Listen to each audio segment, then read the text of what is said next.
मुझे लगता है कि आज दिन भर का चर्चा होने के बाद मेरे जवाब से पहले ज्वाइंट पार्लियामेंट्री कमेटी का अध्यक्ष को आपने बोलने दिया। एक तरीके से ये अच्छा डिबेट का संपन्न का एक ये प्रतीक भी है। मैं पूरे ज्वाइंट पार्लियामेंट्री कमेटी में मेंबर्स के साथ साथ आज जितने भी मेंबर्स ने पार्टिसिपेट किए हैं, सब लोग ने अपने अपने तर्क रखे हैं, पक्ष में विपक्ष में सबने रखे हैं। मैं सबको सबसे पहले मेरी तरफ से धन्यवाद देना चाहता हूं। मैंने गौर से सुना है और जैसे हमने शुरुआत में बिल प्रस्तुत करते समय अनुरोध किया था कि हम भरपूर चर्चा किया जाए इस सदन में और हम सबका सुनेंगे और जवाब भी हम देंगे। मेरे ख्याल से कई मुद्दे ऐसा आया जिसका जो इस बिल का पक्ष में बोलने वालों ने बहुत अच्छे तरीके से जवाब भी दिया है। इसलिए कई ऐसे पॉइंट्स है जिसको मैं दोहराना नहीं चाहता हूं, क्योंकि अब देर रात ये चर्चा चल रही है। इसलिए मैं समय को देखते हुए बहुत विस्तृत रूप से अपना जवाब को नहीं रखते हुए संक्षेप मगर कोशिश करूंगा कि आपका जो पॉइंट्स है वो समावित हो जाए। वैसे तो कुछ लोगों ने जो पॉइंट उठाया है वो तर्क है और कई ऐसे मुद्दे हैं जो तर्कहीन है। मैंने शुरू से बताया राजनीतिकरण भी हुआ है, लेकिन मैं शुरू में ये कहना चाहता हूं, जो समझते हुए नहीं समझने का अगर प्रयास करता है उसको मैं नहीं समझा सकता।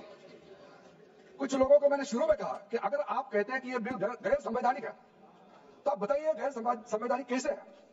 जबरदस्ती अनकॉन्स्टिट्यूशनल है, अनकॉन्स्टिट्यूशनल कहता है। जब मैंने शुरू में ही कोर्ट का वो प्रोनाउंसमेंट, कोर्ट ऑर्डर, ऑब्जर्वेशन का पढ़ के सुनाया कि वक्फ प्रॉपर्टी का मैनेजमेंट और वक्फ बोर्ड का कॉन्स्टिट्यूशन लीगल है, कॉन्स्टिट्यूशनल है, कोर्ट का जो ऑब्जर्वेशन को भी लाइन टू लाइन पढ़ के सुनाया, उसके बाद भी बोला है अनकॉन्स्टिट्यूशनल है।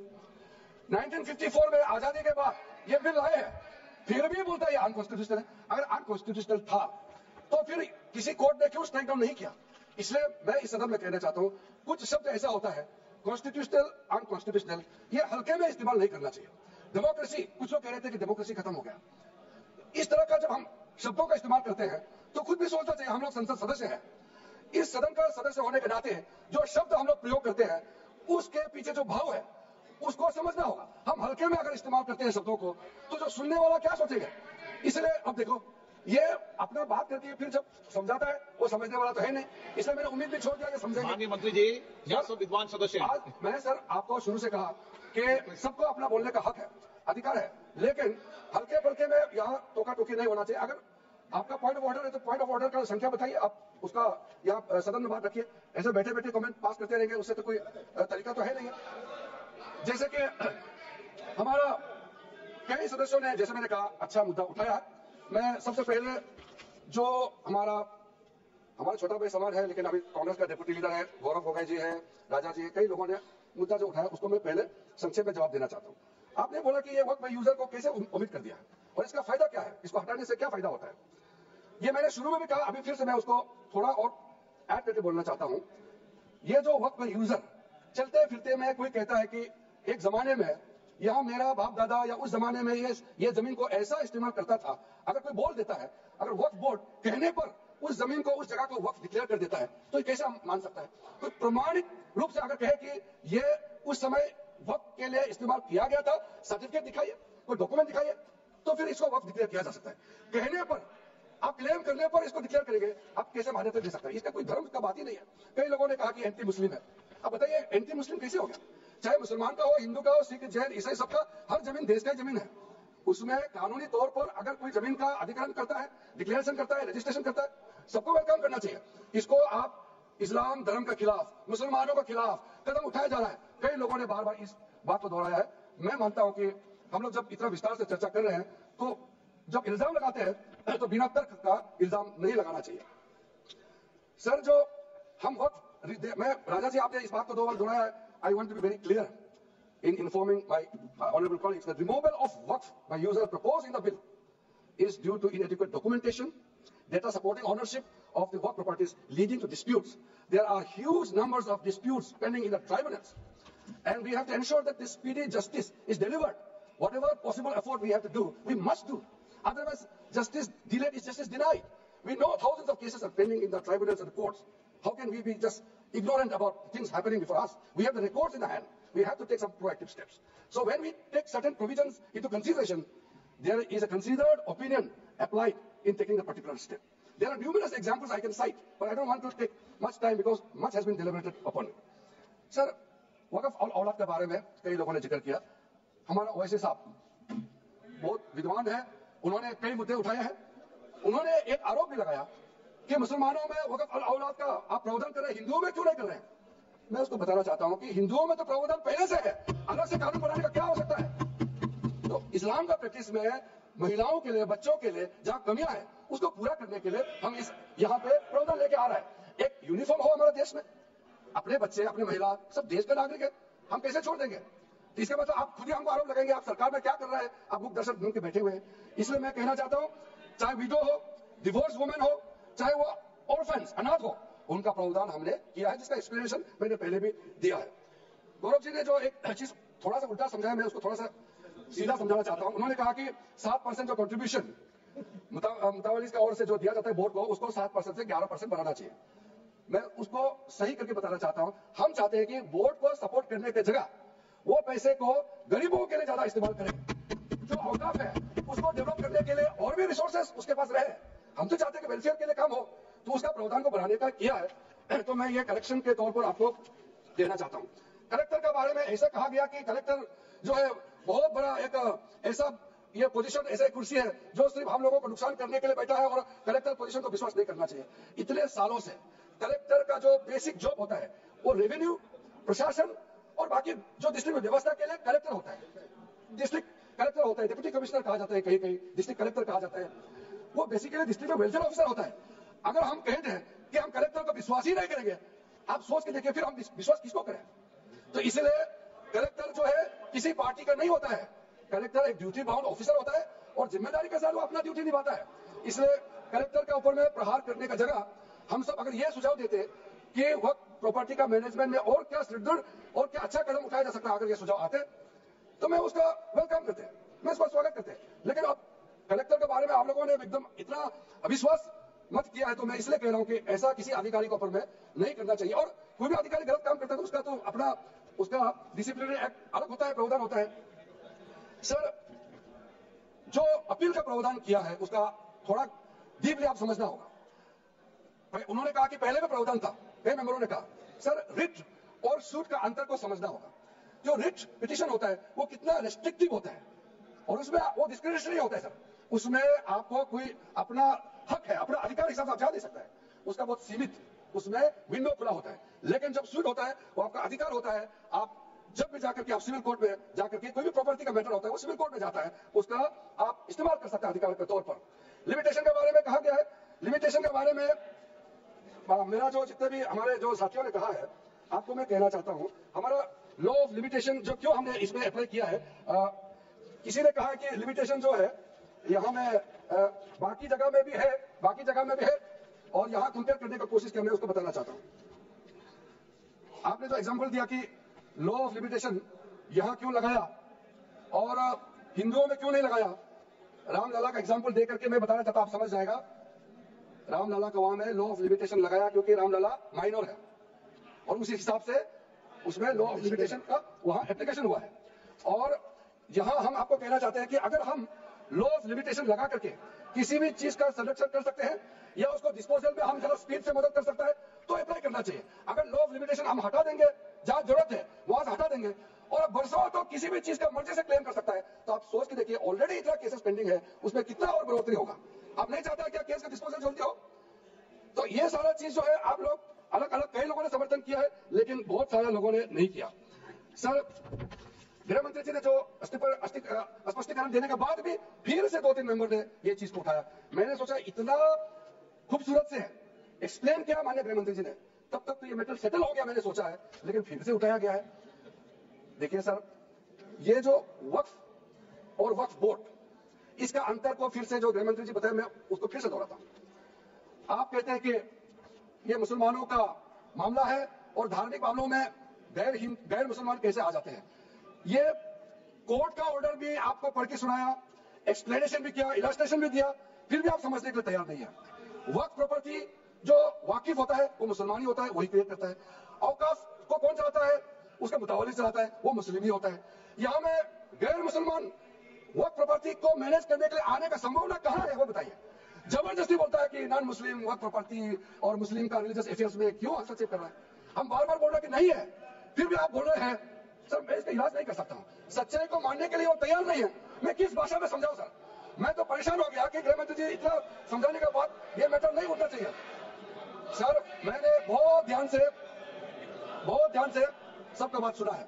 ये एक पॉइंट में जवाब दूंगा तो बहुत लंबा हो जाएगा, लेकिन एक डिटेल मैं आपको जरूर बताना चाहता हूं। जो टोटल वर्क प्रॉपर्टी हमारा पोर्टल में है, मैं उसका जिक्र सदन के सामने में शेयर करना चाहता हूं। चैरिटेबल पर्पस के लिए हम लोग कहते हैं, कैसे इस्तेमाल हुआ है, कितना हुआ है, आप खुद सुन लीजिए। हमारा देश में हमारा वामसी पोर्टल का हिसाब से टोटल स्कूल कितना है 1389 एकड़, उसमें 0.037% वेलफेयर के लिए इस्तेमाल किया गया है। मदरसा कितना है 1,85,756 एकड़ है और इसमें वेलफेयर के परसेंटेज कितना है 4.9%। मुसाफिर खाना कितना हमारे देश में 4,710 एकड़, कितना परसेंटेज वेलफेयर के लिए इस्तेमाल किया गया है 0.12%। ये चैरिटेबल का मैंने बताया। और कमर्शियल का कितना प्रॉपर्टी है और वेलफेयर के लिए कितना इस्तेमाल करता है। एग्रीकल्चर लैंड 6,27,692 एकड़, सिर्फ 16.7% ही वेलफेयर के लिए इस्तेमाल किया जाता है। टोटल बिल्डिंग 5,994 एकड़, सिर्फ 0.1% इस्तेमाल किया जाता है। इसी प्रकार से घर है, ऑर्चर्ड है, प्लॉट है, फिशिंग पॉन्ड है, दुकानें हैं, कई ऐसा प्रॉपर्टी जिसका परसेंटेज 1% से भी कम वेलफेयर के लिए इस्तेमाल किया जाता है। और रिलीजियस जगह जो है, जैसे ईदगाह है 2,85,256 एकड़ है, 7.6% ही वेलफेयर के लिए इस्तेमाल किया जाता है। वैसे इमामबाड़ा और चौकी करबला जो है, मोस्ट तकिया जो मजार या दरगाह होते हैं, ग्रेवयार्ड जो कब्रिस्तान कहते हैं, सबका हमने जो देखा है वेलफेयर के लिए इस्तेमाल का परसेंटेज 1% से कम है और 1% से ज्यादा है तो बहुत कम है। इसलिए मैं डेटा में नहीं जाते हुए, क्योंकि डेटा देने का इतना ज्यादा डेटा है, आप लोग डेटा सुन के बोर हो जाएंगे, लेकिन मेरा जो समापन भाषण में आपने जो पॉलिटिकल इश्यू उठाया है उसके और ले जाते हुए मैं समापन करना चाहता हूं। आप लोग बार बार ये कहता है कि ये हमारा सरकार जो है मुसलमानों का खिलाफ कदम उठाया जा रहा है। आप बार बार ये कह रहे हैं कि स्पेसिफिक हमारा देश में मुस्लिम को डिवाइड किया जा रहा है, ये आपने कहा। आप थोड़ा सोच के देखिए, आपने जितना जो उस समय पुराने प्रावधान के मुताबिक सुन्नी बोर्ड अलग, शिया बोर्ड अलग और बाकी मुसलमानों का बोर्ड अलग अलग होना चाहिए, ये आपने किया। हम कर रहे हैं कि हर एक बोर्ड में जितना मुस्लिम सेक्ट है सब मिलजुल के एक साथ उसमें बैठना चाहिए। तो मुस्लिम को डिवाइड आप कर रहे हैं कि हम कर रहे हैं? हम तो सारा मुसलमान को यूनिफाई कर रहे हैं, डिवाइड तो आप कर रहे हैं अलग अलग करके, और आप इल्जाम लगाते हो हमको मुसलमानों को डिवाइड करने का बिना तर्क का। सर हमने पहले भी थोड़ा सा आपको आगाह किया था, विशेष करके केरला के एमपी को मैंने कहा था, वैसे तो सबके लिए है, लेकिन केरला के हमारा एमपी साथियों ने बार बार कहा। मेरे पास केरला से क्रिश्चियन डेलीगेशन का है और मनम्बम वो 600 फैमिली का प्रतिनिधि भी मेरे पास आए।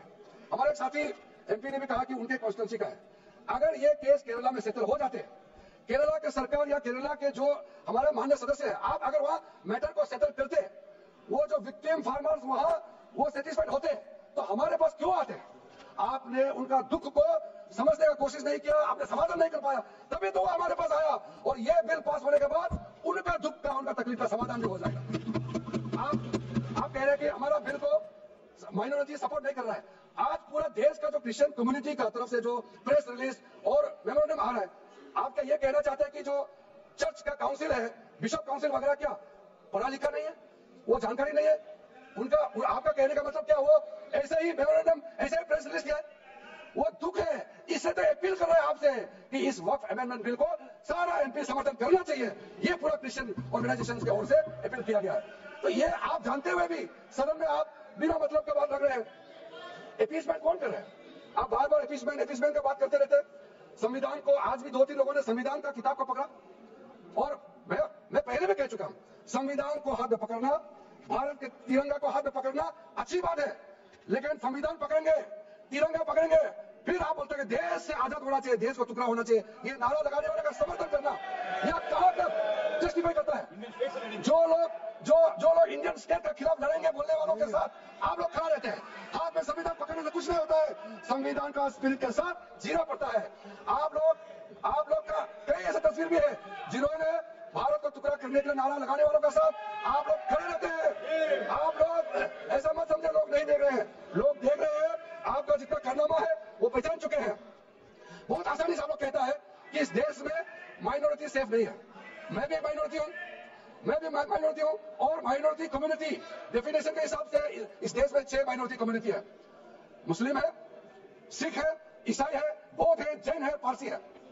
माइनॉरिटी में सबसे छोटा माइनॉरिटी कौन है? पारसी है, जिसका पॉपुलेशन लगभग 52,000 है। सिर्फ 52,000 लगभग बच गया अध्यक्ष महोदय जी हमारे देश में। आप लोगों ने इतना छोटा माइनॉरिटी के सोचा नहीं है। नरेंद्र मोदी जी की सरकार ने इतने छोटा खत्म होने वाला है करके जियो पारसी स्कीम चलाया ताकि हमारा पारसी कम्युनिटी लुप्त न हो जाए। सबसे छोटा कम्युनिटी का चिंता, वोटों का दृष्टि से वो एमपी भी नहीं जिता सकते हैं, लेकिन कहीं लुप्त ना हो जाए। हमारा देश के लिए बहुत कंट्रीब्यूशन दिया है पारसी कम्युनिटीज। अभी मैं जब यहाँ से खाना खाने के लिए गए थे बाहर मेरे कमरे में, तो पारसी का बड़ा धर्मगुरु आकर के हाथ जोड़ करके अभिनंदन किया है नरेंद्र मोदी जी को, हमारी सरकार को, कि वक्त अभिनंदन लेके आया। क्या वो छोटा कम्युनिटी है बोल के उसको हम भूल जाएंगे, उसको वैल्यू नहीं देंगे क्योंकि उसका वो एमपी नहीं जिता सकता है? छोटे से छोटे कम्युनिटी को भी ध्यान रखने का काम नरेंद्र मोदी जी सरकार ने किया है। आप अध्यक्ष महोदय जी वेणुगोपाल जी, थोड़ा सा उनको जब सच्चाई बात बता रहे हैं तो वो सुन नहीं पा रहे हैं, इसलिए वो बैठने में तकलीफ मैं देख रहा हूं, लेकिन थोड़ा पेशेंस से सुनिए। मैं बहुत जल्दी अपना बात को समाप्त करूंगा। माइनॉरिटी कम्युनिटी सेफ नहीं है, किसने कहा? आज भी कई सदस्यों ने यह लफ्ज को फिर से इस्तेमाल किया। अध्यक्ष महोदय, मैं एक चीज कहना चाहता हूं, हमारा सरकार के खिलाफ आप नाराबाजी लगा सकते हैं, क्रिटिसाइज कर सकते हैं, डेमोक्रेसी में चलता है, लेकिन आप जो कहता है कि हिंदुस्तान में माइनॉरिटी सेफ नहीं है, आप समझता है इसका क्या मतलब है? मैं दावे के साथ कह सकता हूं, मैं खुद एक माइनॉरिटी हूं, हिंदुस्तान से ज्यादा माइनॉरिटी का सेफ्टी कहीं और नहीं है। इस देश में हर एक माइनॉरिटी शान से जीने का अधिकार रखता है। अध्यक्ष महोदय जी, ये तो मतलब नहीं है। अध्यक्ष महोदय जी, आपको मैं छोटा सा उदाहरण देना चाहता हूं। हमारा देश में जितना बॉर्डर कंट्रीज है आप सब जानते हैं। 1959 में अध्यक्ष महोदय जी, 1959 में चीन और तिब्बत में जो समस्या हुआ, उस समय तिब्बतन जो लोग हैं परम पावन दलाई लामा जी के साथ कहां आना पड़ा? हमारा देश में आया और शरण लेकर के यहाँ बैठा हुआ है। म्यांमार में डेमोक्रेसी को लेकर के समस्या जब खड़ा हुआ, वहां के सारा रिफ्यूजी कहां आया? हिंदुस्तान में, भारत में आकर के हमारे यहाँ रिफ्यूज लिया है। बांग्लादेश में वह माइनॉरिटी कम्युनिटी का खिलाफ में रिलीजियस प्रोसिक्यूशन हुआ, वो कहां आए? रिफ्यूजी बनकर के भारत में आया है। पाकिस्तान में, अफगानिस्तान में जब माइनॉरिटी सिख हो, क्रिश्चियन हो, हिंदू हो, बौद्ध हो, जब वहां रिलीजियस प्रोसिक्यूशन हुआ, वो कहां आए? वो हमारे देश में आया है। अध्यक्ष महोदय, श्रीलंका तमिल का साथ जब समस्या हुआ, श्रीलंका तमिल भारत में आए। तो आप कैसे कह सकते हैं कि भारत में माइनॉरिटी सेफ नहीं है? आप ये बहुत गलत बात आप लोग कह रहे हैं। आपको आने वाला पीढ़ी भी माफ नहीं करेगा। अपना देश को गाली देना, अपना देश को बदनाम करना, ये आप सदन में रिकॉर्ड में कहा है।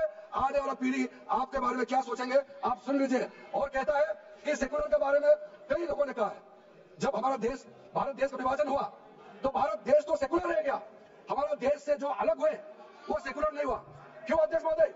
ये तो जानना जरूरी है और इस सदन में मुझे कहना चाहिए। इस देश में भारत देश सेकुलर इसलिए है कि भारत देश में मेजोरिटी लोग सेकुलर सोचते हैं। मेजोरिटी सेकुलर सोचते हैं तभी तो ये देश सेकुलर है। बांग्लादेश और पाकिस्तान में सेकुलर क्यों नहीं है? किसके वजह से सेकुलर है? उसको कम से कम एक्नॉलेज तो करना चाहिए। इसलिए सेकुलरिज्म को लेकर के ये लोग बार बार सेकुलर कहते हैं। अगर ये पाकिस्तान में होते, बांग्लादेश में होते तो अपने आप को ये सेकुलर नहीं कहते। यहाँ सब फ्रीली कह सकते हम सेकुलर देश में रहता है, तो इसके बावजूद भी आप इस देश को गाली देने का काम करता है। अध्यक्ष महोदय, इसमें हमारा जो माइनॉरिटी कम्युनिटीज को लेकर के जो आप लोगों ने बदनाम करने का कोशिश किया, मैं आपका जो पुराना रिकॉर्ड को मैं कहना चाहता हूँ। हमारे पूर्वोत्तर राज्यों में पंडित जवाहरलाल नेहरू जी के समय में, मैं नेहरू जी का क्रिटिसाइज नहीं कर रहा हूं, मैं उन्होंने क्या कहा और क्या पॉलिसी अपनाया उसको मैं बोलना चाहता हूं। पंडित जवाहरलाल नेहरू जी ने 1950s में स्ट्रिक्ट ऑर्डर पास करके कहा है कि नॉर्थ ईस्ट में क्रिश्चियन मेजोरिटी नहीं करना है, ट्राइबल लोगों को अपना तरीका से जीना देना चाहिए। आज हम क्रिश्चियन के खिलाफ हम नहीं कर रहे हैं। वो नेहरू जी ने कहा था कि tribal should be allowed to live according to their customs and traditions. ये नेहरू जी का पॉलिसी है। बाद में श्रीमती इंदिरा गांधी जी के समय में मदर टेरेसा को हमारे वहां नहीं आने देने का प्रतिबंध किसने लगाया? इंदिरा गांधी जी ने मदर टेरेसा का एंट्री बैन किया है। और हमको आप कहते हैं कि क्रिश्चियन को अटैक करते हैं। देखिए आप लोग, आपका इतिहास आप भाग नहीं सकते हैं। और नेहरू जी, इंदिरा गांधी जी पूर्व प्रधानमंत्री रहे हैं, इज्जत सब करते हैं उस हिसाब से, लेकिन उनका किया वाला चीज को भी आप उससे भाग नहीं सकते हैं। अध्यक्ष महोदय जी, ये 12 बजने वाले हैं, 12 बज के पार हो गए।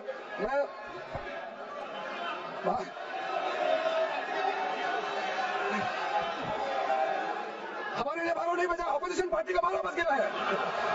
अध्यक्ष महोदय जी, मैं फिर से, अध्यक्ष महोदय जी, मैं फिर से कहना चाहता हूं, आज जितना चर्चा करने का समय दिया, सबने चर्चा किया, अपना अपना बात को रखा है। जिसको समझना था समझ गया है, जिसको नहीं समझना था उसको समझा के फायदा नहीं हुआ, वो भी मैंने देख लिया है। लेकिन ये बिल पास होने पर करोड़ों करोड़ों गरीब महिलाएं, बच्चे, गरीब मुसलमान प्रधानमंत्री नरेंद्र मोदी जी को धन्यवाद देंगे, ये मैं दावे के साथ कह सकता हूं। और मैं सबको कहना चाहता हूं, इसमें परिवर्तन करने का अभी भी समय है और इस बिल को समर्थन करके भारी भावना में मदद करें। बहुत बहुत धन्यवाद अध्यक्ष जी। माननीय सदस्यगण, अब हम आइटम नंबर